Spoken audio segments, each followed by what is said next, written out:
Hello दोस्तों, नमः शिवाय। दोस्तों, विनायक चतुर्थी का व्रत आने वाला है जो कि 2025 में आपका पड़ रहा है 1 मई गुरुवार के दिन। कब पड़ रहा है? 1 मई गुरुवार के दिन। तो सब प्रथम तो आपको विनायक चतुर्थी व्रत की बहुत बहुत शुभकामनाएं और बधाई। विनायक चतुर्थी को, जैसे विनायक भगवान का नाम गणेश भगवान भी है, तो गणेश चतुर्थी के नाम से भी जाना जाता है, संकष्टी चतुर्थी के नाम से भी जाना जाता है। यहाँ पर मैं एक बात क्लियर कर दूं आपको, कुछ लोग भ्रमित रहते हैं कि मैम कृष्ण पक्ष की संकष्टी चतुर्थी आती है।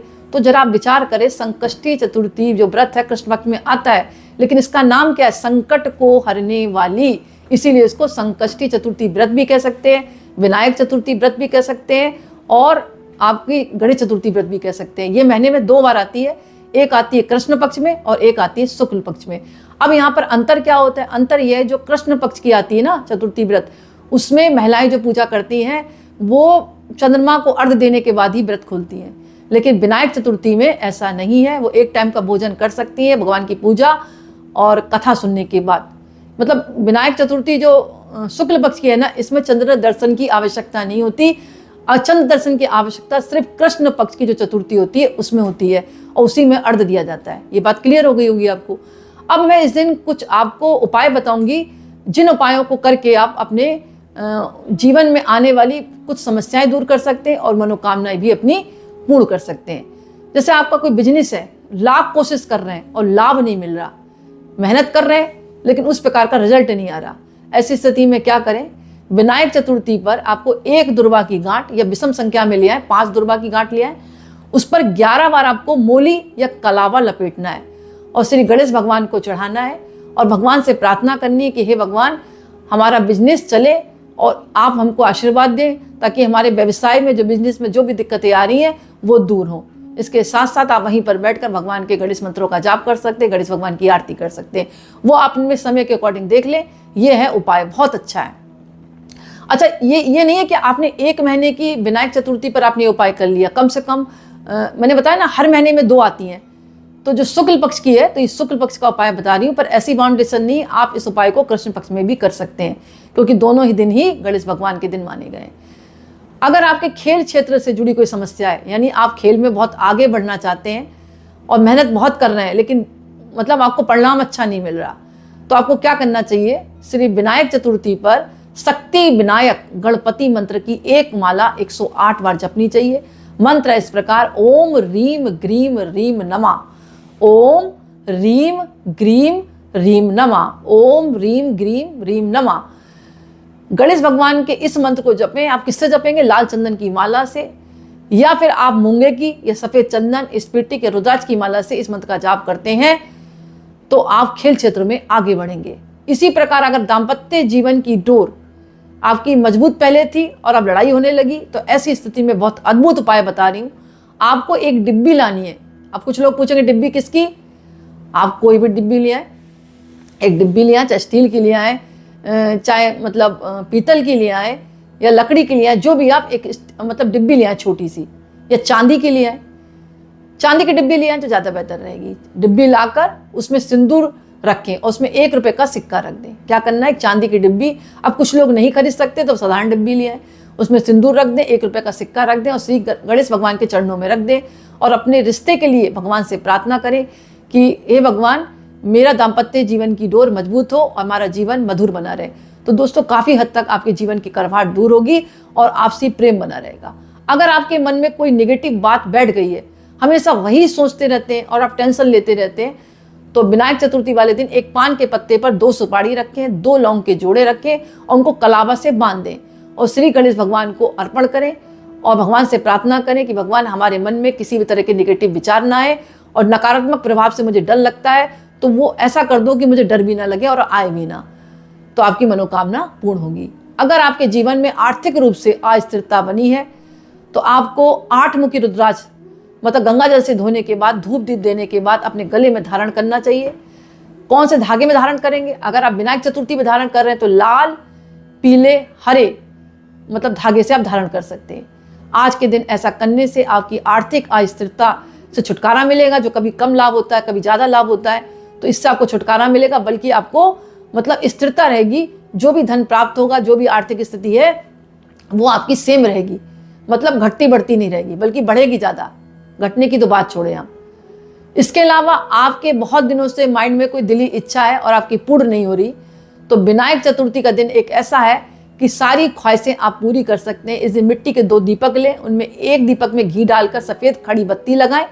क्या करना है, एक दीपक में घी डालकर सफ़ेद खड़ी बत्ती लगाएं और दूसरे दीपक में तिल का तेल डालकर लाल पड़ी हुई बाती मतलब आपको लगानी है। बात समझ में आ गई होगी। जो सफ़ेद मतलब एक दीपक में घी डालकर आपको सफ़ेद खड़ी बाती लगानी है, दूसरे दीपक में तिल का तेल डालकर लाल पड़ी हुई बाती लगानी है। अब घी के दीपक को जलाकर गणेश भगवान की प्रतिमा के दाहिने हाथ की तरफ रखें और तेल के दीपक को प्रतिमा की बाईं तरफ रखें। आपको बता दूं, घी का दीपक देवताओं के लिए होता है, जबकि तेल का दीपक साधक की कामनाओं के लिए होता है। तो आज के दिन अगर ये उपाय करते हैं तो जरूरी आपकी जो दिल की ख्वाहिश है, इच्छा है, जरूर पूर्ण होगी। अगर आपके संतान के जीवन में किसी प्रकार की परेशानी चल रही है तो विनायक चतुर्थी वाले दिन आप प्रातःकाल स्नान करने के बाद अगर व्रत कर रहे हैं तो भी ये कर सकते हैं और नहीं कर रहे तो भी आप पाठ पूजा तो कर ही सकते हैं। संतान की उन्नति, तरक्की, संतान के जीवन की परेशानियों को दूर करने के लिए प्रातःकाल स्नान करके संकट नाशन गणेश स्तोत्र का पाठ करना चाहिए। जैसे कि नाम है संकट नाशन, यानी हर तरह के संकट को दूर करने वाला स्रोत, इसको पढ़ें। संतान के जीवन से परेशानियां जो है छूमंतर हो जाएंगी। अगर आपकी स्मरण शक्ति बहुत ज़्यादा आप चाहते हैं मजबूत करना, मतलब जो याद करें तुरंत याद हो जाए, खास तौर से ये चीज़ बच्चों के लिए लागू होती है। बच्चे पढ़ने जाते हैं, एग्जाम में देने जाते हैं और भूल जाते हैं। तो बच्चों को क्या करना है, अपने दाहिने हाथ की अनामिका उंगली यानी तीसरी उंगली से, समझ में आ रही मेरी बात, अपने हाथ की जो अनामिका उंगली है, अनामिका उंगली किसको कहते हैं अब मैं अभी आपको बताती हूँ। अनामिका उंगली जैसे ये, इसमें अनामिका उंगली कौन है, 1 2 3, तो इस तरह जो तीसरी उंगली आ गई ये वाली अनामिका है। समझ में आ गया। यहाँ तो तीसरी बात कह रही है, लेकिन तीसरी होती है मध्यमा उंगली, ये आपकी अनामिका उंगली। और जो मध्यमा उंगली है ना शनि से संबंधित होती है, तो ये उंगली है जिसमें अंगूठियाँ पहनते हैं हम। तो दाहिने हाथ की अनामिका उंगली श्री गणेश भगवान को केसर आप लगाएं।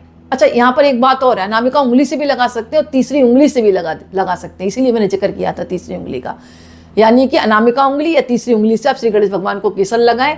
उसके बाद स्वयं अपने मस्तक पर भी आप केसर लगा सकते हैं, लेकिन यहाँ ध्यान रखें, जब भी स्वयं को तिलक लगाएं तो मध्यमा उंगली से लगाएं, और भगवान को लगा रहे हैं तो आप दोनों उंगलियों से लगा सकते हैं, मध्यमा से भी लगा सकते हैं, अनामिका से भी लगा सकते हैं। क्योंकि मनुष्य के लिए मध्यमा उंगली से, जबकि भगवान के लिए अनामिका उंगली से तिलक लगाने की बात कही गई है। लेकिन आप दोनों ही यूज कर सकते हैं, इसमें कोई तरह की मतलब संशय ना करें आप। आज के दिन ऐसा करने से निश्चित ही आपकी स्मरण शक्ति मजबूत होगी। और जो ये तिलक है ऐसा तैयार करें जो अगली विनायक चतुर्थी तक आपके पास रहे, गंगा जल मिलाकर आप लगाते रहें। यहाँ पर फिर मैं रिपीट करती हूँ, जो तिलक लगाएं भगवान को वो आप लगाएं अनामिका उंगली से। अपने माथे पर लगा रहे हैं तो आप अनामिका उंगली से लगा सकते हैं, लेकिन अगर मध्यमा उंगली से अपने माथे पर लगाते हैं तो बहुत हद तक आपको फायदा मिलेगा। अगर ऑफिस में कुछ समय तक मतलब आप काम कर रहे थे, सब कुछ अच्छा था, अब लोग आपसे जल रहे हैं, पीठ पीछे बुराई कर रहे हैं, ऐसी स्थिति से बचने के लिए श्री गणेश भगवान के एक मंत्र का जाप करें 108 बार। सभी को पता है, ओम गंग गणपते नमः, ओम गंग गणपते नमः।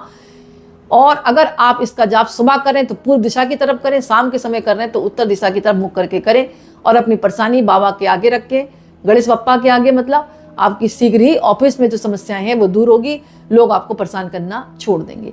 अब परिवार की एकता चाहिए। अगर झगड़े बहुत हो रहे हैं तो आपको क्या करना है, परिवार के सदस्यों की संख्या के आधार पर एक एक गुड़हल फूल उनके नाम से ले लें या कोई लाल फूल उनके नाम से ले लें, और सबको गणेश भगवान के तो जो फूल है इनको इकट्ठा करके सब फूल ले जाएं और एक एक मतलब करके गणेश भगवान को अर्पण कर दें और उनके चरण छूकर आशीर्वाद लें। और भगवान से प्रार्थना करें कि भगवान हमारे परिवार में एकता रहे, लड़ाई झगड़े दूर हो, और जो आपसी लड़ाई होती है जिन मतभेदों के कारण होती है वो दूर हो। करना क्या है इसमें, परिवार के सदस्यों की संख्या के आधार पर उनके नाम से एक एक गुड़हल फूल लेना, घर का मुखिया जाकर गणेश जी के चरणों में रख दे और उनसे प्रार्थना करें। शीघ्र ही परिवार की ये समस्या हटेगी। अगर आपकी स्मरण शक्ति को मजबूत करना चाहते हैं तो आज के दिन, किस दिन, विनायक चतुर्थी के दिन साबुत हल्दी की गांठ को घिस लें और एक कटोरी में गंगा जल डालकर पेस्ट बना लें।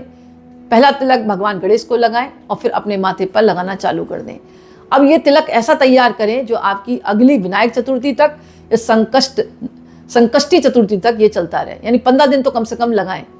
आप देखेंगे आपकी धीमे धीमे स्मरण शक्ति भी मजबूत होगी, आपके कार्यों की बाधाएं दूर होंगी, अड़चनें दूर होंगी, मनोकामनाएं पूर्ण होंगी, और देखते ही देखते आपके काम पूर्ण होने लगेंगे। और इसके साथ साथ आप मंत्र का जाप कर सकते हैं। ओम गंगणपते नमः, ओम गणेशाय नमः या ओम वक्रतुंडाय महाकाय सूर्यकोटि समप्रभा निर्विघ्नं कुरु मे देवा सर्वकार्येषु सर्वदा। इस तरह आप जाप करते हैं तो भगवान गणेश का आपका आशीर्वाद मिलता रहता है और समय समय पर जब आप उपाय करते हैं तो आपकी प्रत्येक मनोकामना भी पूर्ण होती है। तो दोस्तों आज का वीडियो मैं ही समाप्त करती हूँ। पसंद आए तो लाइक करें, कमेंट में नमः शिवाय जरूर लिखें। बहुत बहुत धन्यवाद।